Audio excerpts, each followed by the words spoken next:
नमस्कार दोस्तों, स्वागत है आप सभी का मेरे YouTube चैनल भाट इंग्लिश क्लासेस पर। मैं आपका दोस्त सुबोध भाटे हाजिर हूँ आपके लिए पुनः एक और सेशन लेकर।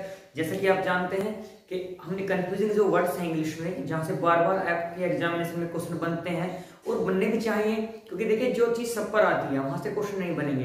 क्वेश्चन वहीं से अरेज होंगे भैया जहां से आप लोगों को प्रॉब्लम होती है, वहीं से क्वेश्चन अराइज होते हैं। ठीक है, तो प्रॉब्लम कहाँ होती है? वे कुछ एक वर्ड्स हैं जो आपको एक जैसे लगते हैं बट वे एक जैसे नहीं है, उनमें कुछ डिफरेंसेस हैं। वे आपको एरर सेगमेंट में मिलते हैं और इंप्रूवमेंट में भी मिलते हैं, तो उनको मैं लेकर चल रहा हूँ और डायरेक्ट यहाँ से सीधे आपको आपके एग्जामिनेशन में डेफिनेटली आपको आपके एग्जामिनेशन में यहाँ से क्वेश्चन मिलेंगे।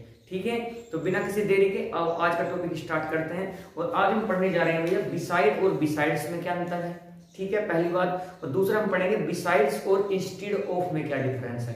तो पहले सबसे पहले देखेंगे हम बिसाइड और बिसाइड्स में क्या डिफरेंस है। ठीक है भाई, चलिए स्टार्ट करते हैं। तो सबसे पहला हमारा दो टॉपिक है, एक तुम्हारा बिसाइड, थोड़ा नीचे लिखते हैं। पहला हमारा वर्ड है बिसाइड और एक वर्ड हमारा है भैया बिसाइड्स। कौन सा वर्ड है नीचे लिख देते हैं।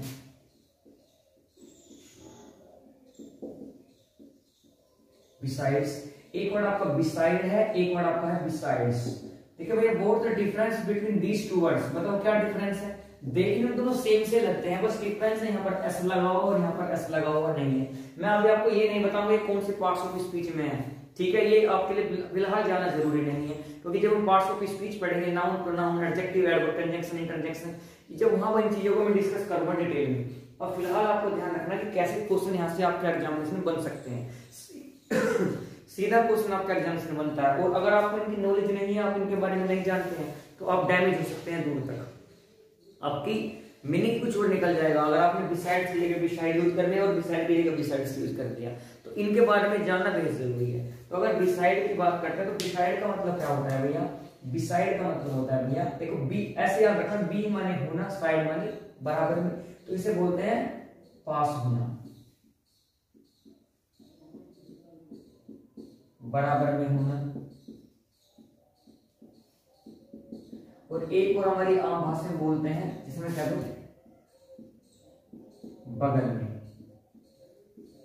इसके लिए हम किसका यूज करते हैं? बिसाइड का यूज करते हैं। किसका यूज करते हैं? बिसाइड का यूज करते हैं। अगर बिसाइड्स की बात करता हूं तो बिसाइड्स के लिए भैया आपको ध्यान रखना है, बिसाइड्स का मतलब होता है के अतिरिक्त।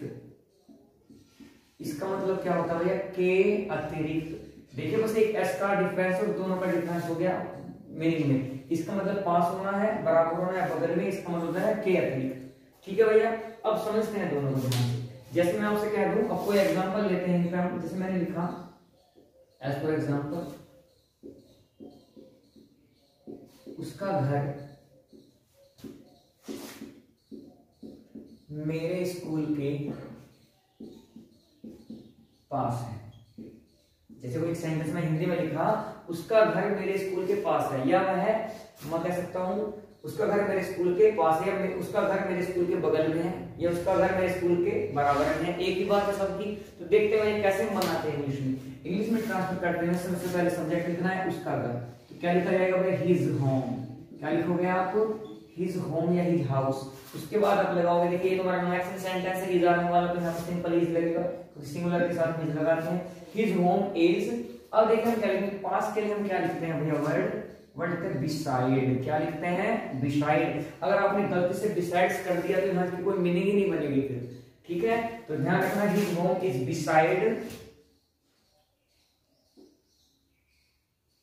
बिसाइड माई स्कूल, ऐसे बना।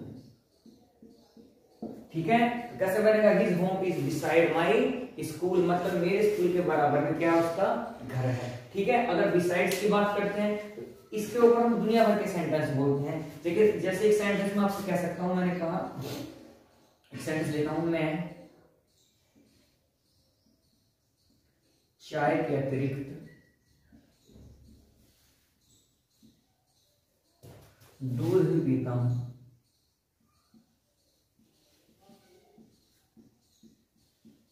मैं चाय के अतिरिक्त दूध भी पीता हूं। इसके मतलब क्या हुआ? इसका मतलब यह कि आप चाय भी पीते हो और दूध भी पीते हैं। देखो डिफरेंस समझो, आप चाय भी पीते हो और दूध भी पीते हो, तो इस तरह क्या हो गया? आपको मैं चाय के अतिरिक्त दूध भी पीता हूं। तो ये कैसे बनाओगे सेंटेंस को, चलो बनाते हैं। सबसे पहले आप देखोगे सब्जेक्ट, सब्जेक्ट क्या है आपका है। उसके बाद देखो सेंटेंस प्रेजेंट इंडेफिनिट का सबसे पहले आपको लिखना है मैं पीता हूं, आई टेक। आई टेक क्या पीता हूं मैं, जो उसके साथ लिखा देगा आप इसका मतलब लिख देना पहले, जो उसके साथ आ रहा है दूध लिख देना है। आई टेक मिल्क, मैं चाय पीता हूं। के अतिरिक्त के लिए लगाओगे बेटा क्या लगाते हैं, बिसाइड्स। क्या लगाओगे आप, बिसाइड्स। क्या लगाएंगे भैया, बिसाइड्स। उसके बाद क्या लिखोगे आप, जो आपको बच गया ऑब्जेक्ट क्या है आपका, तो समझ में आया। I take milk besides tea. आपके एग्जामिनेशन में कैसे गलती कराएगा आपसे, आपको लिख के देगा I take milk beside tea, यहां से एस हटा देगा। तो आपको तुरंत पहचान लेना है भैया कि सेंटेंस की हिंदी इसका तो फिर मतलब ये निकलेगा कि मैं चाय के पास दूध पीता हूं। अरे ऐसा कोई सेंटेंस बोलते हो कि मैं चाय के पास दूध पीता हूं, तो कोई सेंस नहीं निकल रही है। तो ध्यान रखना पेपर में अगर एरर बनती है तो बिसाइड और बिसाइड से जो एरर बनेगी आप आराम से फाइंड आउट कर लोगे, ठीक है। अब कोई समस्या आपको नहीं होगी क्योंकि आपको इनके बारे में डिटेल में आपने जान लिया है। तो बिसाइड और बिसाइड में छोटा सा ही अंतर था, तो आपने देख लिया होगा भैया। यहाँ से क्वेश्चन बनता है आपके छोटे लेवल के एग्जामिनेशन में बन सकता है, बड़े एग्जामिनेशन में बन सकता है, कोई ऐसी समस्या वाली बात नहीं है, ठीक है।